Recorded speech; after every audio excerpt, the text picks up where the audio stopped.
Progres pembangunan rumah tidak layak huni milik Jukardi, warga Desa Taman Sari RT 04 RW 01, program TMMD ke-111 Kodim 07184 dicapai 70% sampai tahap pengecoran teras rumah.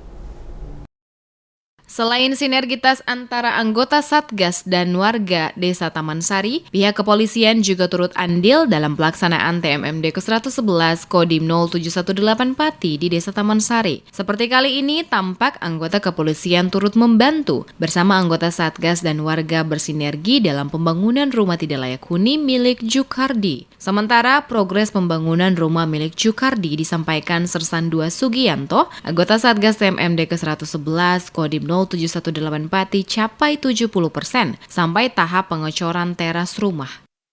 Kegiatan hari ini pelaksanaan pengecoran, Mbak. Kita yang pertama memasang kayu guna terkait nanti bentuk pengecoran supaya pengecoran tersebut tidak bocor. Perkembangannya sudah hampir 70%, Mbak.